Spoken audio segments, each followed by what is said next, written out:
obrigado. Boa noite, pessoal. Então, vamos iniciando aí a nossa penúltima aula, né? Passou rápido aí. A galera tá em peso hoje aqui, ó. Pessoal, quem começou? Regis. Nossa, não era nem 8 da noite, o Regis já tava dando boa noite aqui, ó. Regis, Sidney, Vinícius, Vladimir, Manuel, Cliceu, Felipe, Silvio, Cris, olha a Cris aí, faz tempo que eu não vejo ela. Silvio, Matheus, o WLM Itaipu e o Clevison, né? Então, boa noite aí para todos vocês. Vamos seguindo o nosso conteúdo. William, boa noite também. Como a professora Anaísa falou, se vocês tiverem aí algum tópico que vocês queiram que comente no Let's Talk, né? Provavelmente eu vou gravar esse Let's Talk assim que acabar essa aula. Então, encerrou a aula aqui, eu me despeço de vocês e aí eu vou iniciar a gravação do Let's Talk para que já esteja disponível aí até o meio da semana. Saul chegando, William, Márcio, Rafael.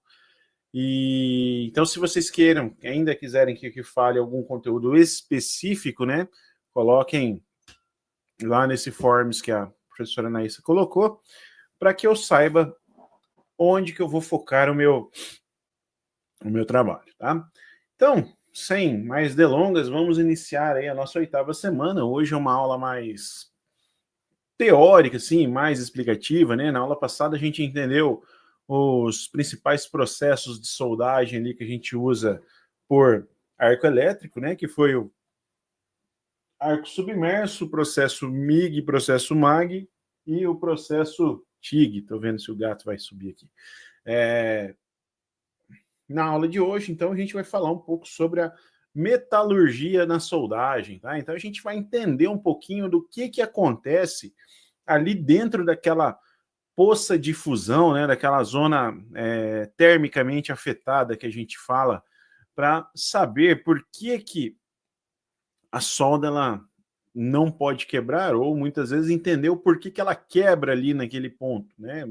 Eu costumo falar sexta-feira mesmo, estava dando aula prática de soldagem e estava falando para os meus alunos, falei, uma solda bem feita, ela nunca vai quebrar no cordão de solda, certo? Se você submeter ali um corpo de prova da solda que você faz num ensaio de tração, por exemplo, se ela for bem feita, ela vai se romper mais para o lado ali da solda, mas não em cima do cordão, né? E aí, a metalurgia da soldagem é a ciência que estuda essa estrutura cristalina que a gente tem na região da soldagem, o que acontece com os materiais ali nesse princípio, né? Então, a nossa aula de hoje aqui, ao vocês lerem a unidade 8 do livro de vocês estarão aptos a compreender aí os princípios do fluxo de calor e as transformações metalúrgicas dentro da soldagem, né? Vocês vão poder saber diferenciar o que é a zona fundida, zona de ligação e zona termicamente afetada, né?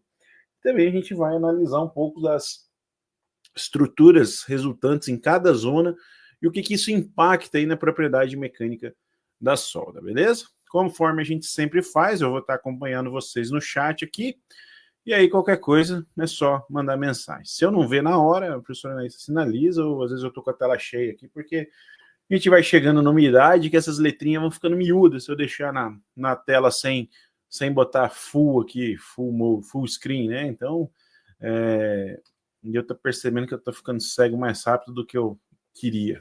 Então, vamos começar pensando o que é a metalurgia na soldagem, né? Ela nada mais é do que um estudo daquelas transformações metalúrgicas que vão ocorrer ali dentro tanto do material base ou do material de adição, caso ele houver, né? A gente viu que tem processos que não vai material de adição ali, e o que acontece com a estrutura depois que é feita a soldagem. Boa noite, Júlio. É a metalurgia da soldagem que vai investigar como que o calor gerado ali pela fonte de soldagem vai afetar as propriedades, né, da microestrutura ali das diferentes regiões da junta. E aí, para a gente entender esses fenômenos, né, por que a gente precisa entender? Porque isso aqui vai ser crucial aí para prever o comportamento mecânico da solda, como, por exemplo, a resistência mecânica que essa solda vai ter, a tenacidade ou até mesmo a resistência à corrosão, né? Para a gente entender ela também vai ser a base para poder selecionar ali os materiais que eu vou usar, os consumíveis, aí também os parâmetros de soldagem, para que essas juntas elas atinjam aí as propriedades que eu quero. Não adianta eu falar, vou só aumentar a corrente da minha máquina aqui e usar um 6013 que vai dar certo, né? Não é todo caso que isso vai funcionar. Se você estiver trabalhando com soldagens específicas, processos que são controlados e tal, a gente precisa analisar tudo isso. E é papel do engenheiro, não só engenheiro mecânico, mas o engenheiro metalúrgico, né? Por isso que o que faz um engenheiro metalúrgico? Ele vai trabalhar justamente essa essência de estrutura do material e tal, dos parâmetros e das propriedades, né, mecânicas, físicas e químicas ali que a gente tem de um material, tá? E aí, antes da gente começar qualquer processo de soldagem, qualquer projeto que envolva soldagem, é importante a gente entender quais são as premissas do projeto. E o que são essas premissas do projeto? Os parâmetros que não a solda em si vai acontecer, mas os parâmetros que o dispositivo vai vivenciar enquanto ele estiver funcionando. Por exemplo, a temperatura de trabalho, né? Então, o que é a temperatura de trabalho?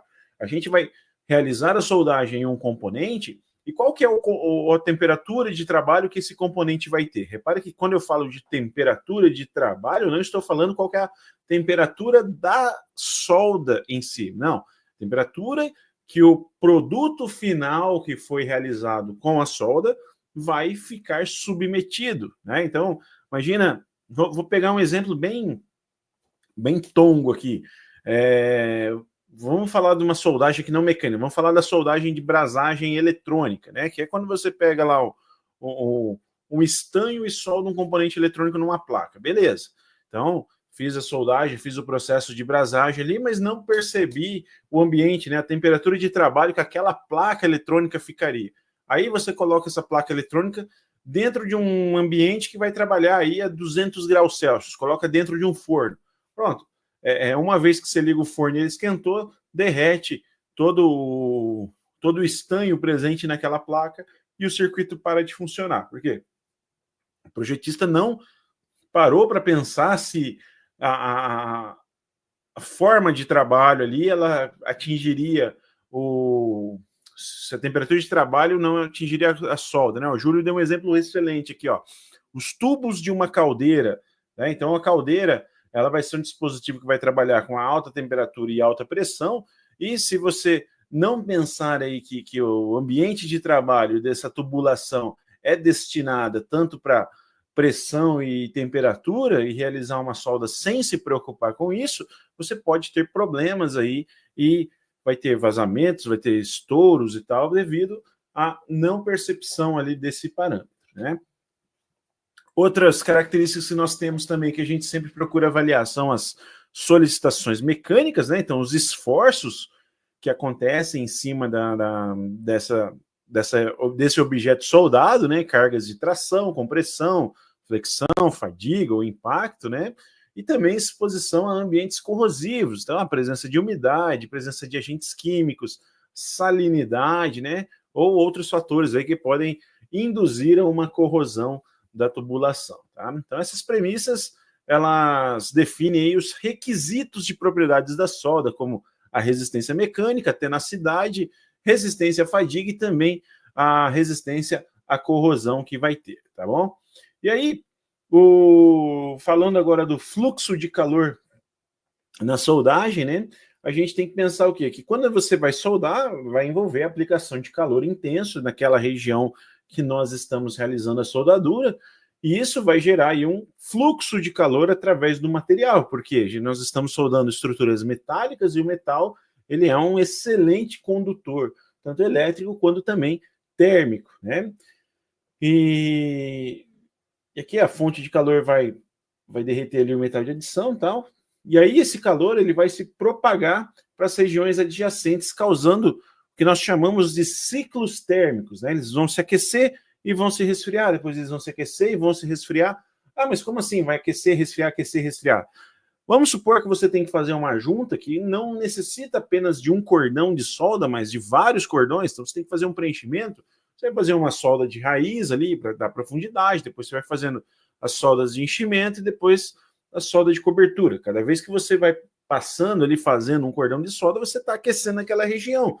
Conforme você vai deslocando esse eletrodo ali, realizando a construção desse cordão, a outra parte vai se resfriando. Daqui a pouco você vem com um cordão novo por cima aqui, e aí ele vai aquecer de novo aquela região. Então, ele fica ali, aquece, resfria, né? E a intensidade e a velocidade de fluxo de calor vai determinar as taxas de aquecimento e resfriamento que vão influenciar nas transformações ali das microestruturas, resultando diferentes zonas de soldagem. Então, vocês sempre vão, quando ouvirem falar de soldagem, vocês sempre vão ouvir falar sobre esses três caras aqui, ó, que são as zonas de solda, certo? Então, essas zonas, elas vão ter cada uma características e propriedades mecânicas distintas, tá? Elas são resultado aí do gradiente da temperatura de diferentes taxas de aquecimento que o material experimenta, e aí elas são definidas como zona fundida, zona de ligação e zona termicamente afetada, tá? Então, esses três caras que vão ser responsáveis aí para... Vou espirrar. Passou. Nossa, deu uma coceira no nariz aqui e passou. Pronto. O que eu estava falando? Tá, são esses três caras que são os responsáveis para definir, então, o que estudar ali no processo. Nossa, perdi todo o meu raciocínio aqui. Estava lendo o que o Davi e o Júlio falaram aqui de novo. Acho que alergia alguma coisa. Ali, ó, o Davi falou, pode empenar a peça, né? Então, esse aquecimento e resfriamento, ele vai alterando a formação do grão e podendo causar o empenamento da peça, e é o que faz criar ali a tensão na solda, né? Complementando o que o Júlio disse. Então, essas tensões, muitas vezes a gente vai precisar fazer um aliviamento dessas tensões aí, então você vem depois, dependendo do processo, vem revenindo essa peça, fazendo um aquecimento nela mais branda, para ela ir assentando e tal, né? E o certo é alternar os cordões. Depende muito de caso a caso, né, José? Porque varia muito da largura da junta, o tipo de processo que você está fazendo. O ideal, quando possível, você vai alternando os cordões, mas às vezes também você não tem um vão suficiente para conseguir fazer essa alternância, né? Beleza, vamos lá. Então vamos falar cada uma. Antes de eu falar cada uma dessas zonas, deixa eu mostrar para vocês. Deixa eu só compartilhar aqui a tela. Zona termicamente afetada. Só jogar uma imagem aqui do Google Imagens. Cadê o StreamYard? Aí, daí você já colocou para nós, né? Então, quando a gente olha aqui um cordão de solda, certo? Um cordão de soldar, vamos começar por essa imagem aqui, ó. Observem que o cordão está sendo feito ali no meio, né? Essa foto eu já demonstrei para vocês outro dia, né? Uma junta em U aqui. O cordão está sendo feito o preenchimento dele. Então, onde está o cordão é o que nós chamamos de zona fundida, certo? Essa região que está suja, não é que está suja, né? Ela muda de cor aqui, ó, que estão mais azulada, ela é chamada da zona termicamente afetada. E o ponto que, né, a linha que vai fazer a união entre a zona termicamente afetada e a zona fundida, que é o meu cordão de solda, eu vou chamar ele de zona de ligação. Aqui dá para a gente enxergar o que eu mostrei ali no coisa em corte, né? Então, observem aqui, ó, zona termicamente afetada, essa rachura mais escura, né? Essa rachura mais junta. Aí você tem entracejado aqui o ângulo do bisel, que seria a junta em si, ó, então foi biselado, e aí vai fazendo o cordão, a poça de fusão une esses três caras, né? O metal de adição aqui em cima, junto com um pedacinho de cada metal base, formando tudo uma coisa só. né? Então a parte branca é a minha zona fundida,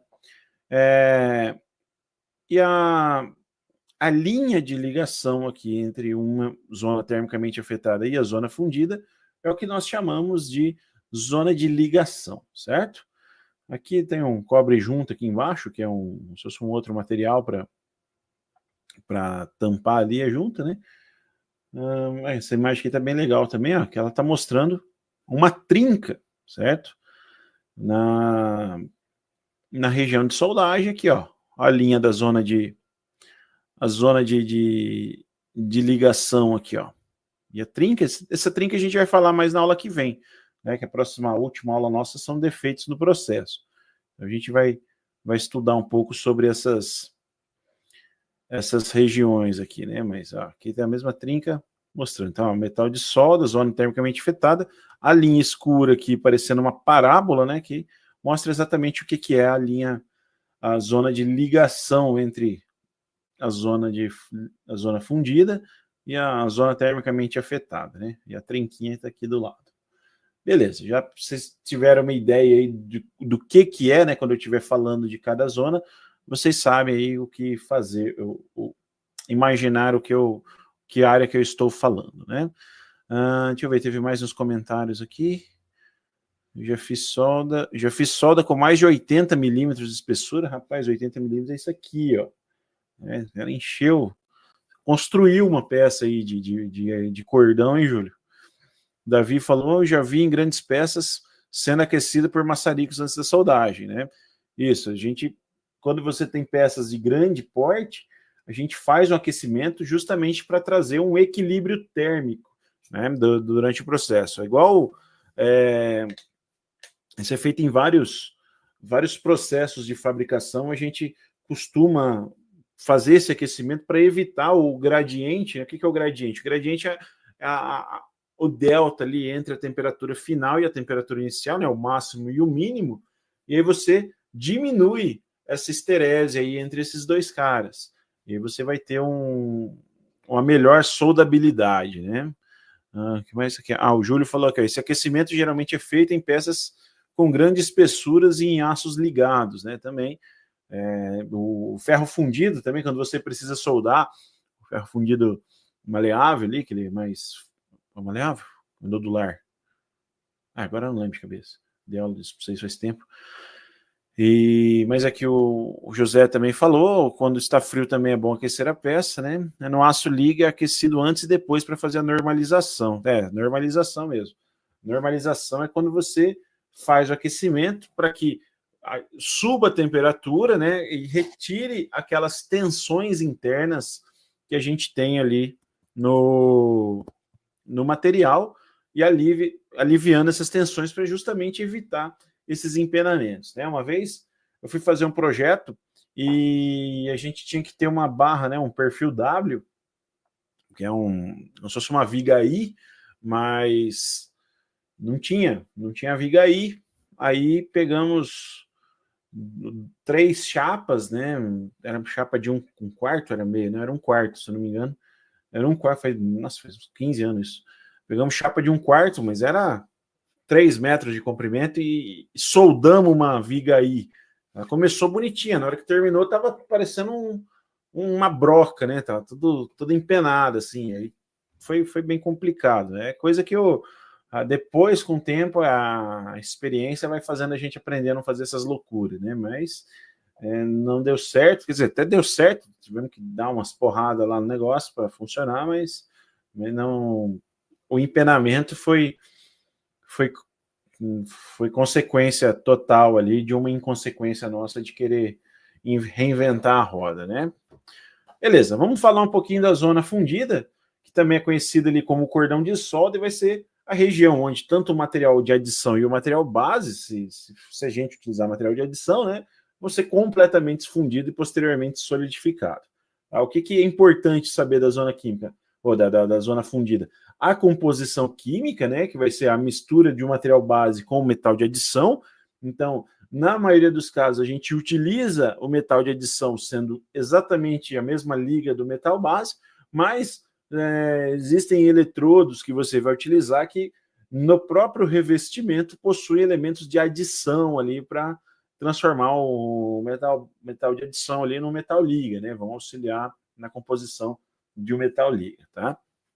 A solidificação ali da zona fundida, ela sempre vai ocorrer das paredes do metal base em direção ao centro, né? Então de fora para dentro, e o tipo de microestrutura que vai formar neles é a microestrutura colunar, né? Que são grãos mais alongados, certo? Mas também, se você utilizar ali, por exemplo, nucleantes dentro da soldagem, você vai ter aí uns grãos mais refinados, que seriam grãos melhores, né? As propriedades que vão influenciar pela composição química e pelos parâmetros de soldagem, que vão afetar aí tanto a taxa de resfriamento e o formato do grão, né? E também a presença de impurezas ou formação de bolhas, tá? E aí é importante a gente saber que a zona fundida ela é a principal responsável pela união mecânica dessas peças, tá? Aí o que é a zona de ligação? Ela vai ser justamente aquela linha lá que a gente viu na imagem com a trinca, né? Ela vai ser uma interface entre a zona fundida e a zona termicamente afetada, e aqui ocorre uma fusão de forma incompleta ou parcial dos grãos do metal base junto com o metal de adição, tá? Ela é uma área de transição onde a temperatura ela atinge o ponto de fusão, mas o tempo dessa temperatura é muito curta para a gente ter uma fusão completa. Então você coloca um calor, você fala, não, aqui é um ponto de fusão, mas não ficou suficiente para realmente acontecer o processo de fusão, né? Que é a passagem do sólido para o líquido, tá? Na zona de ligação, a gente vai ter uma microestrutura mais complexa e variada, dependendo de que tipo de metal base você está usando e dos parâmetros que você está trabalhando na soldagem. E a gente vai ter a formação de grãos do tipo alongado ou do tipo dendrítico, tá? E a zona de ligação ela vai ser uma área crítica em termos da propriedade mecânica por ser um ponto de concentração de tensões, né? E aí vai apresentar fragilidade se a transição microestrutural for abrupta ou houver aí infusão incompleta. Por isso que se a gente voltar ali, ó, joga para mim aí essa outra tela, por favor.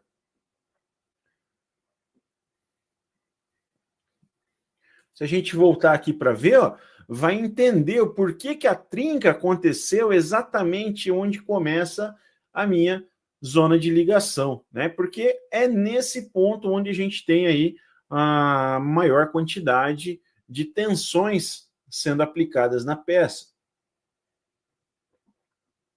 Lembra que eu falei para vocês? Uma solda ela não deve quebrar no cordão, ela vai quebrar do lado, né? E aí é onde está marcado a nossa zona de ligação. Aqui ainda está na zona termicamente afetada, né? Beleza. Podemos voltar aí aos nossos slides.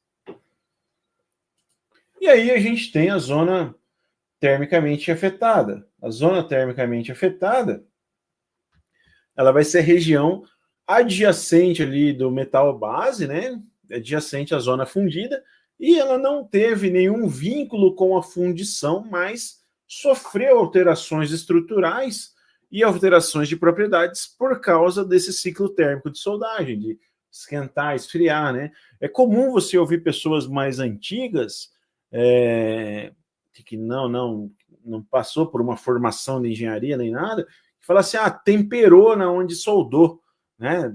Por que ele fala que temperou na onde soldou? Porque a têmpera é justamente o processo de aquecimento e depois de resfriamento a curto prazo, né? Num curto intervalo de tempo. Mas quando você está soldando um metal ali, um aço que tem uma alta quantidade de carbono, acima de 0,4%, por exemplo, um aço de média quantidade, média alta, é comum você falar assim, não, você vai soldar esse material, vai temperar ele, justamente por causa disso, porque você esquenta e depois ela se resfria, você não está fazendo uma têmpera, mas você está aquecendo de maneira próxima ao que seria ali o processo de têmpera, certo?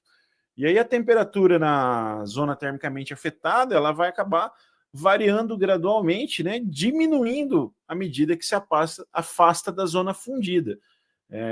E aí vai criar o que a gente chama de subzonas com diferentes microestruturas. Então, reparem como que é extremamente complexo quando a gente está falando de soldagem, né? Que soldar não é simplesmente eu pegar e fazer ali um cordão de solda, tem toda uma metalurgia por trás ali, que se você pegar 2 corpinhos de prova só para soldar, para treinar seu cordão ali e tal, sua mão, muitas vezes você não para pensar quão complexo, né, o quão importante pode se tornar um cordão de solda em um processo de fabricação, o quanto ele pode influenciar aí negativamente ou positivamente, né, mas na maioria dos casos acaba sendo negativamente, por causa de toda essa variação granular que vai acontecer na microestrutura do material,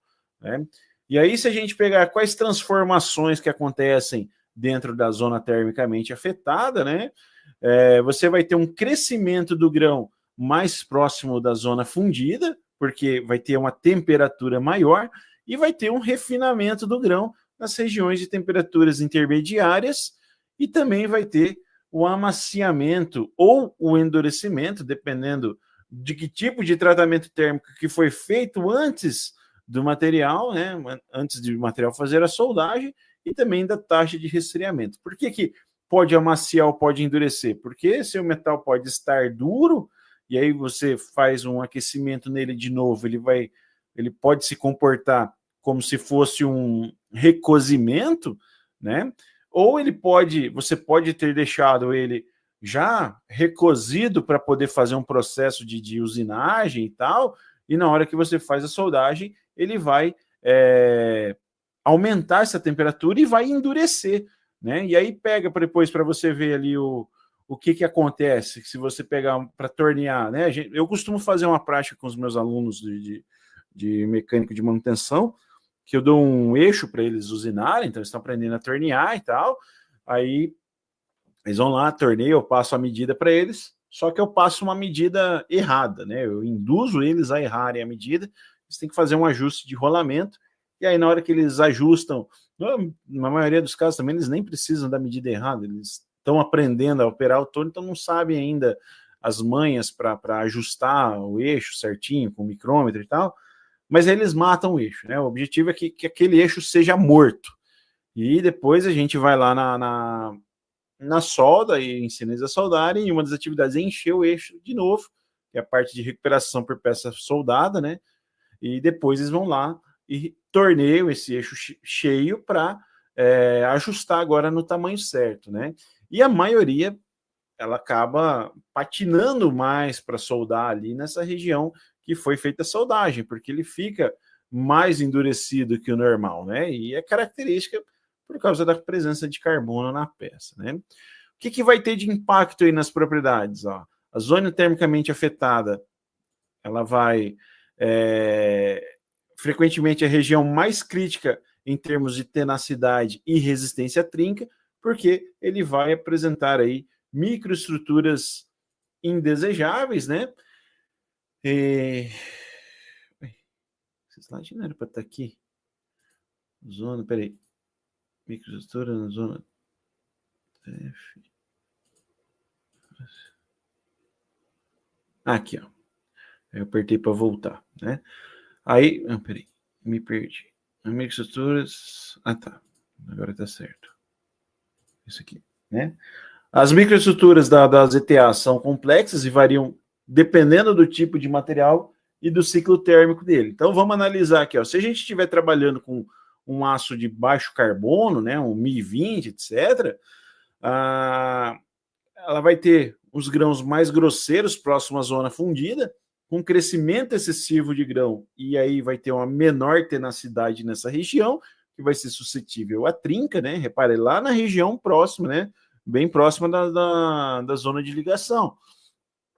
Na zona termicamente afetada de refinamento de grão nas temperaturas intermediárias, vai ter um refinamento do grão, melhorando a tenacidade, e você vai ter uma zona termicamente afetada de recozimento ou esferoidização nas regiões de mais baixa temperatura, que vai ocorrer um aquecimento ou um amaciamento ou a esferoidização das fases, e aí, em aços com temperabilidade, né, você vai ter uma martelografia, uma zona termicamente afetada martelográfica, né, ou bainítica, que vai formar ali as estruturas de martensita e bainita, que são fases duras, mas elas podem ser frágeis, tá? Agora, se a gente trabalhar em aços inoxidáveis, a gente vai poder sofrer a sensitização, que é a precipitação de carbonetos, comprometendo aí a resistência à corrosão. Então, são pontos que vão afetar principalmente a corrosão em aços inoxidáveis, porque você vai, quando você faz vai ter a precipitação de carbonetos, eles vão influenciar aí num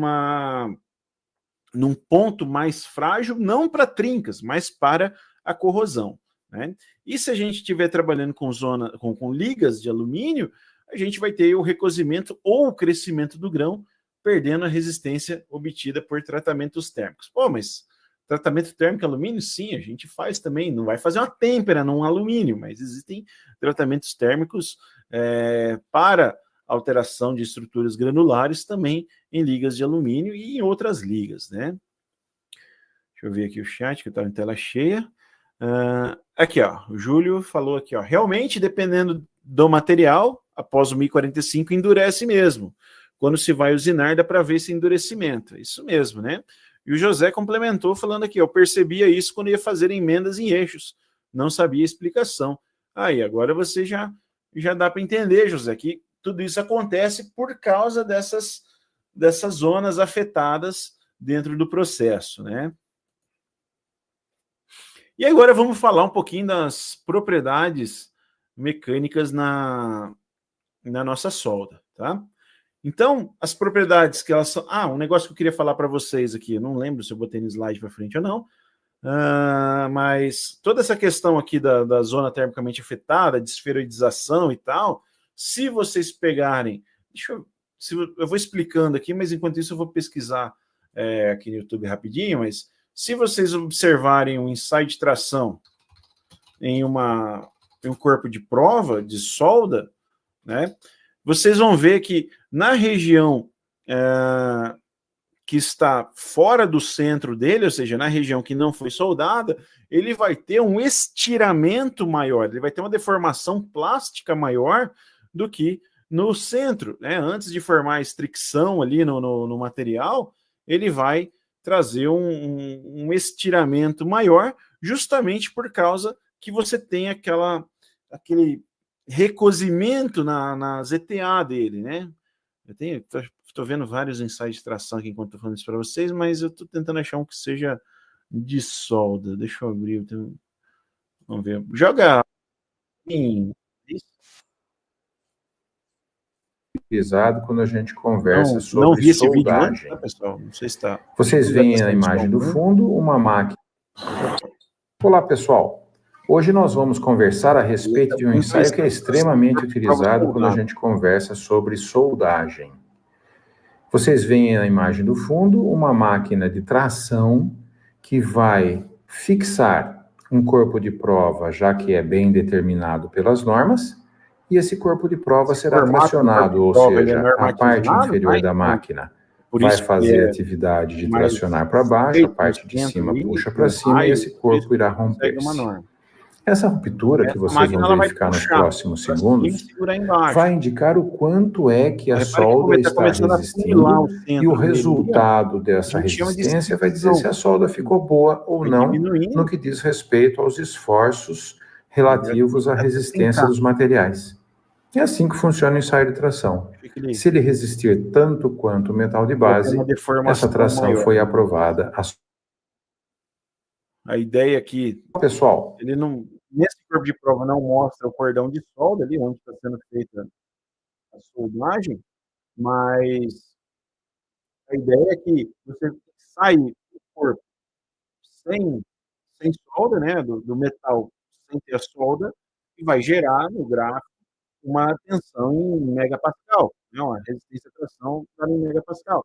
Depois você sai o corpo de prova soldado e verifica se ele vai resistir às mesmas tensões de tração, né, às vezes, o mesmo esforço de tração em megapascal e compara. Ah, tá igual, beleza, tá valendo. Agora, não, ficou mais frágil, tem um problema aí no processo. Vamos voltar aqui para o slide, então.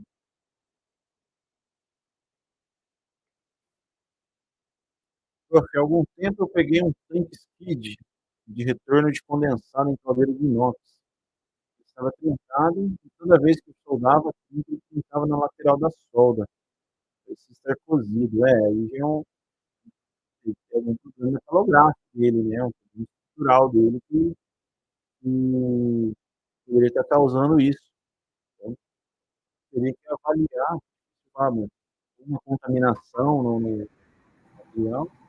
Professor, o áudio está estranho de novo, o microfone. Não sei se para vocês aqui... mas então é algum problema, Júlio, que pode ter acontecido ali, ou o material ele acabou se impregnando, né? Abaixo meu áudio? O áudio está meio estranho. Fala de novo. Oi? Agora melhorou. Ah, tá. Talvez seja porque o vídeo do YouTube estava aberto ainda e... pode ser. Melhorou agora. Não, legal. Então, beleza, vamos seguir. Então, resistência à tração. O que é resistência à tração? Capacidade de suportar cargas de tração sem fraturar, né? Você puxar aqui, ó, sentidos opostos do centro, né? A solda deve ter uma resistência similar ao superior do metal base, era o que estava mostrando ali naquele vídeo de ensaio de tração de um corpo soldado. Não sei se vocês chegaram a escutar eu falando do processo em si ou não. Só respondam no chat para saber se eu falo ou não. Se eu falo de novo ou não. Tá, enquanto vocês não respondem, eu vou seguindo aqui. Aí a gente também verifica o limite de escoamento, né, que é a tensão que o material começa a se deformar plasticamente, que ele começa a deformar e vai esticando, mas não retorna mais ao normal. E a tenacidade, que vai ser a resistência ao impacto, né, que é a capacidade de absorver energia antes dela fraturar, especialmente importante em baixas temperaturas ou sobre carregamentos de impactos. A gente também tem, estava bem ruim o áudio, tá? Fala novamente para mim, fala assim, peraí que só tem alguém me chamando aqui. O que eu estava comentando lá, né, que quando fez aquele vídeo do ensaio de tração, a ideia é que o material, quando você solda, ele tem que ser sempre igual ou superior às características do material sem soldar. Então, para fazer aquele ensaio, a gente pega dois tipos de corpos de prova, né? Então, estou fazendo num aço específico aqui. Você vai pegar aquele aço e vai soldar, vai ensaiar a tração dele e verificar qual que é a carga em megapascal que ele suporta. Suportou aquilo, legal. Pega o mesmo material agora soldado, né, e faço o ensaio novamente. Aí ele tem que resistir à mesma carga. Se não resistir à mesma carga, sua solda está comprometida. A solda foi ruim ou o processo que foi subdimensionado, né? Então isso tem que ser verificado, tá? Mas o intuito da gente ter uma propriedade mecânica da soldagem é que ela seja sempre, no mínimo, igual ao material sem a realização da solda, tá? Outras propriedades também que a gente tem que levar em consideração: a dureza, né, que é a resistência à penetração ou abrasão, e a ductilidade, né, que é a capacidade de deformar plasticamente sem sofrer a fratura, né? Exatamente, Silvio. Nesse caso é obter a referência, certo? Você vai fazer o seu estudo, né, a metodologia ali do ensaio, mas você precisa ter o comparativo. Então, a gente ensaiou e aguentou 300 megapascal. Isso é bom ou ruim? Não sei. Eu preciso ter um padrão sem solda para saber. Porque se eu falar assim, não, 300 megapascal é bastante. Mas se eu fizesse sem a solda, aguentava 800. Então tá horrível. Ou agora, se eu fizesse sem a solda, aguentava 100. Com a solda aguentando, então tá bom. Né? Resistiu mais ainda. Então tá melhor do que deveria. Né? Aí, o que vai afetar as propriedades desse material na soldagem? Vai afetar o quê? O material base, a composição química desse material base, a microestrutura dele, se teve algum tratamento térmico inicial, lembra lá do aquecimento que vocês falaram antes, né? A composição do metal de adição e compatibilidade com o metal base, o processo de soldagem que você está realizando, se é eletrodo revestido, MIG, MAG, TIG, plasma, né? Então, o que vai definir o calor? E a proteção atmosférica, se essa proteção vai vir da evaporação do eletrodo, vai vindo de um gás protetivo, vai vir de um fluxo de cobertura, né? Os parâmetros que eu vou usar na soldagem, qual que é a corrente, a tensão, velocidade de avanço dessa soldagem, o aporte térmico, né, que a quantidade de energia introduzida na peça por unidade de comprimento, isso vai afetar tanto a zona fundida quanto a zona termicamente afetada, né? O tipo de gás e proteção de fluxo ali, ó, que vai influenciar principalmente na composição química e a proteção contra a contaminação de agentes externos, também o pré-aquecimento ou pós-aquecimento, né? Então, são tratamentos que vão controlar aí a taxa de resfriamento e reduzir as tensões. Tem processos de soldagem que você vai fazer, principalmente para peças muito grandes, que além de você aquecer a peça antes de realizar a soldagem, você vai realizar a soldagem e vai ficar um maçarico ali em cima das ETA para que ele mantenha um calor significativo e esse calor vá se dissipando lentamente. Tá? Então, tudo isso é controlado para ter ali as suas propriedades, né?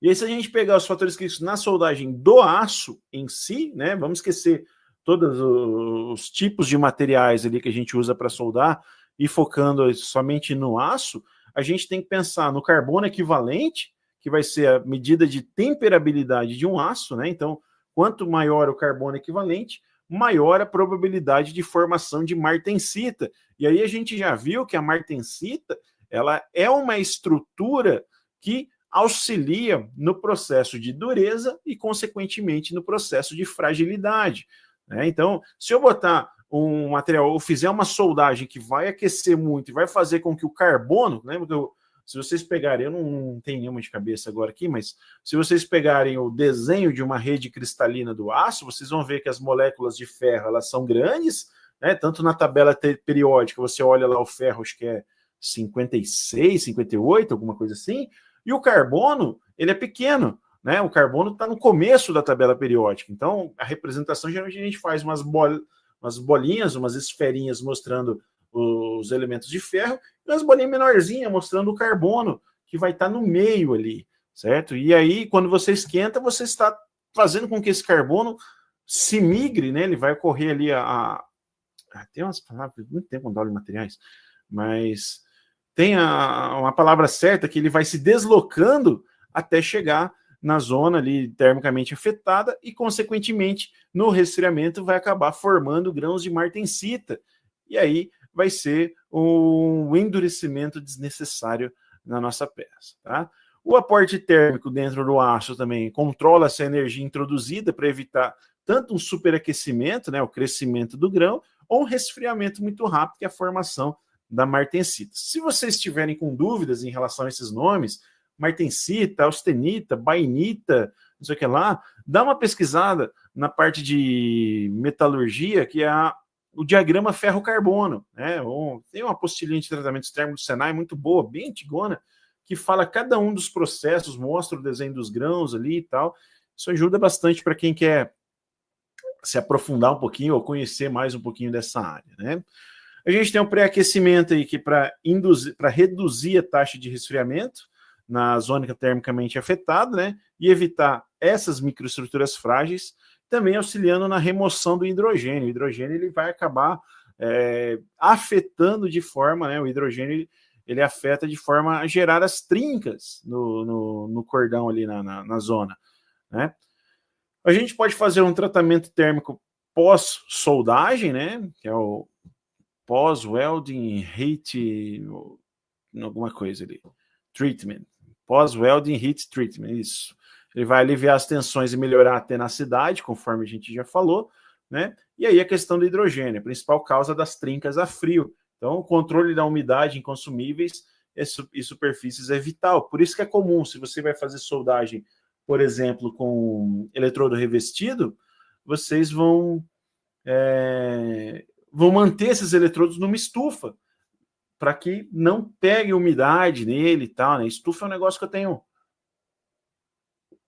sofrido bastante aqui esses dias, justamente para impressão 3D. Vocês viram, acabou de chegar uma estufa aqui para mim, antes de começar a aula, que eu tô com problema sério de umidade. Aqui em cima do guarda-roupa eu guardei uma estufa que eu construí no ano passado também, mas a umidade, ela é para ferrar qualquer coisa que trabalhe com processo de fabricação. A umidade, ela detona, né? Então, só para vocês terem uma ideia, eu liguei ela aqui, estava em 70% de umidade relativa, agora já está em 27%. Faz 1 hora que não, faz mais. 2 horas mais ou menos está ligado esse troço. Então, vamos ver se a gente chega nos 15. E o eletrodo é a mesma coisa, tem que manter numa estufa. Ah, não tem dinheiro para comprar uma estufa. O eletrodo vem numa lata, né? Um reservatório parece uma lata. Abre uma boca daquela lata ali, ó, coloca uma lâmpada lá dentro, a lâmpada incandescente, deixa ligado que vai ajudar a secar, né? E aí, pensando já para ir para os encerramentos da nossa aula, né?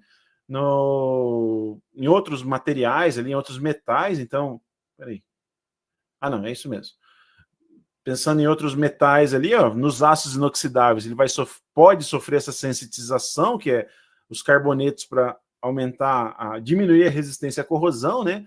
Formação de uma ferrita que a gente chama de ferrita delta, que vai aumentar a tenacidade desse material, e também pode ter uma distorção devido à expansão térmica, ela vai se deformar, né? Vai empenar. No alumínio, tende a oxidar rapidamente, vai ter baixa temperatura de fusão, alta condutividade térmica e também problemas com porosidade. Aí eu preciso de técnicas e consumíveis específicos. Se você vai soldar com TIG, na hora de pegar o consumível, com aquela varetona lá, você tem que ver a composição que tem chancelada nela para poder definir. Ligas de níquel aí vão ser suscetíveis a trincas de solidificação e formação de fases intermetálicas, né, frágeis, e nas ligas de cobre você tem uma alta condutividade térmica, então exige alto aporte do calor e também causa muito problema com porosidade e formação de óxido, né? Cada metal tem sua particularidade metalúrgica que deve ser considerada aí para uma soldagem bem sucedida. Então é isso, galera. Vocês viram que a gente se preocupa sempre com aço, né? Mas outros metais eu falo que é até pior da gente soldar, né? Soldar alumínio, soldar cobre é complicado, né? Fico por aqui, né? Boa semana para vocês. Se tiverem aí que responder lá no Forms alguma coisa para a gente falar, comentem lá no Forms que a professora Anaísa colocou. No mais, a gente se vê então semana que vem na nossa última aula. Um forte abraço a todos e até mais.